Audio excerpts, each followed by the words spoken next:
When Ethereum pops, it's gonna pop hard. I've always said that for this run, and I'm like the only true Etherean who supports Ethereum and sees the others for what they are. You could say I have 2020 crypto vision, even though I'm legally blind out of one eye. So are you ready to see like Tyler does? Well, you have no choice, because it's time for Chico Crypto. If you haven't noticed, Ethereum is the one, and others want to take what it has gained for the hundreds of thousands of users for themselves under centralized control. EOS wanted to centralize everything from 2017 to 2018, and they failed. Tron wanted to centralize everything from 2018 to 2019. They failed, and now it's Binance's turn. They launched a BSC in 2019, and they're trying to take centralized control of DeFi right now. And let me tell you, it's getting dark and dirty. 1inch, the DeFi liquidity aggregator, has gone full in on Binance. They tweeted February 25th, crossing the hell of burned Ethereum, lands our hero stumbles upon the mysterious yellow portal. No one knows what secrets it holds, but the intense heat from molten chat coins surging right from the blockchain depths forced 1inch Unicorn to make a step towards the unknown. What the freak? And yuck, I have lost all respect for 1inch and have let go of my airdrop from them. But we should have seen this coming. This was planned. Back during the DeFi summer bubble of 2020 in August, it was announced that Binance Labs had led the $2.8 million funding round into 1inch. Yes, they are the lead investor. They are one of the largest token holders besides the team. Binance is helping pull their strings. 1inch is one thing, but Binance has backed Ethereum into a corner, and I think I'm the only one who realizes it. So to understand this corner, you need to understand Binance is Cosmos. And this Reddit thread on the Cosmos subreddit helps understand that. Someone 9 days ago asked, why use Cosmos over Binance Smart Chain? And the number one reply is this: Cosmos and BNB are not competitors. They are more like business partners. Yeah, their smart chain, the Nances, is within the Cosmos ecosystem, and it's built with the Cosmos SDK. It's Cosmos' flagship ecosystem project now, listed number one in their developer forums. So why am I showing the close connections to Cosmos and the Nance? Well, everyone is super excited about Optimistic Rollups and their mainnet going live this month. They posted it was coming, a mainnet,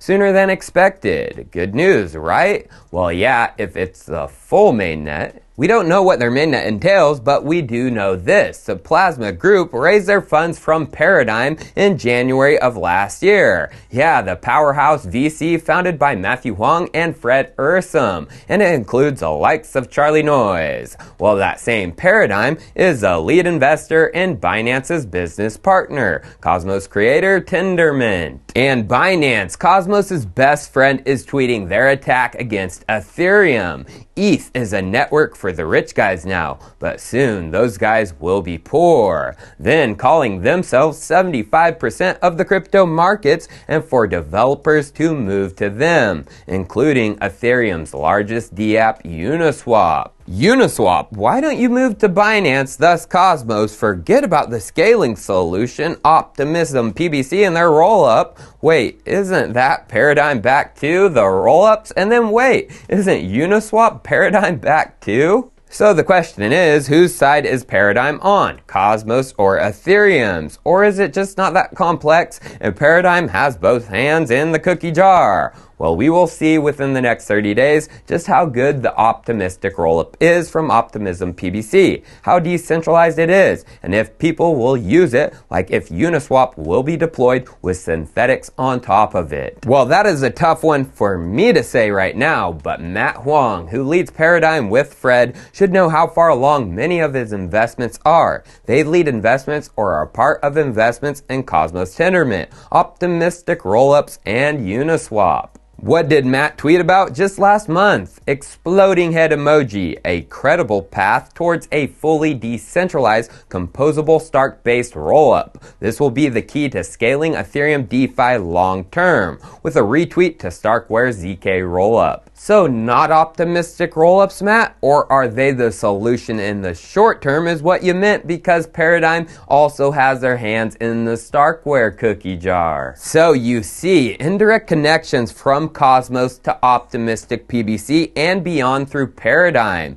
Cosmos' star ecosystem project is Binance, thus an indirect conflict of interest, I would say, between Binance and Optimism PBC and other Ethereum scaling solutions. But that's just me. But then I wonder if there are any direct conflict of interest between Binance and other Ethereum scaling solutions, ones ready like Polygon, formerly Matic. Well, it's been in the headlines recently with the rebrand bringing on big Ethereum names. But if you didn't know, Polygon, formerly Matic, was a Binance IEO back in the summer of 2019. And now Binance owns WazirX, India's largest crypto exchange. Guess who is collaborating together on DeFi? WazirX and Matic. Binance is directly connected to them, and just yesterday, another direct connection with another Ethereum scaling solution, Matter Labs ZK Sync, another hype ZK rollup that the likes of Curve Finance is using. They announced investments yesterday, and of course, Binance was included. What about XDAI, Tyler? Well, I covered this when it happened, but Igor bent the knee to CZ Binance, saying they were going to deploy a bridge. Well, the bridge is completed, and they are fully pushing for its use with deep documentation on how they interoperate. Those Nancy tentacles have spread across to almost every single Ethereum scaling solution in some form, directly with investments or bridges, and indirectly connected through a business partner, Cosmos. This all looks like doom and gloom for Ethereum, right? They are backed into a corner. Binance is going to overtake Ethereum. Well, in reality, all this centralized copycatness with decentralized technologies is good news for Ethereum long term. Copycats are doing just that, copying. They have to wait for Ethereum to innovate. 1inch wasn't initially built on BSC, it was built on Ethereum first. Everything that innovates will initially be built on Ethereum. Binance investing in ZK Sync and Matter Labs is an example of them waiting for innovation. They know they cannot develop a scalable ZK rollup themselves, so let's just invest and then copy Matter Labs. But let me tell you, by doing this, copying, moving fast without sufficient testing, even when it's centralized, is going to blow up in their freaking faces. They are going to create a mess for themselves, and the mess is already starting to unravel. One of the top comments on the ETH Finance Daily yesterday was a user saying Binance is confusing the heck out of people who are withdrawing ETH by offering a withdrawal using BNB or BSB chain above the option to use ERC20 chain, and by showing much lower fees for the first two options. What they don't mention, unfortunately, is that it seems like your money gets lost if you send it this way to Coinbase, for example. I've had a friend contact me tonight who got tricked into using the cheaper fee option. Now his money is stuck somewhere on the BEP20 network and he can't seem to access it. I did a quick Google and there seems to be many victims. And then scrolling down, someone posts a tweet saying, check out this thread.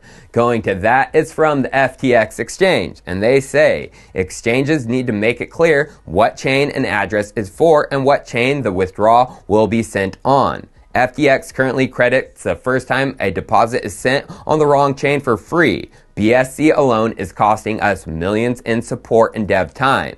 Unfortunately, Binance is defaulting to their own chain when a client makes a withdrawal. This is promotion at the expense of those newest to our industry and risking funds of the most vulnerable. Yikes, FTX is laying into Binance and their sneaky ways, which isn't good for them. Just 10 months ago, guess who announced a strategic partnership together? Of course, FTX and Binance did. There's Sam Bankman and CZ shaking hands. So, money talks in this industry. Partnerships are forged because of it. But when you start affecting the users of someone's product, FTX and their traders, people's lips, they won't stay zipped. That goes with with the other Binance investments? They speak nicely of them now, but what about next year? And Binance better be careful, or they're going to dig a blockchain mess that they nor their users will be able to climb out of, while Ethereum blasts off to new heights. And the real flippening conversation begins.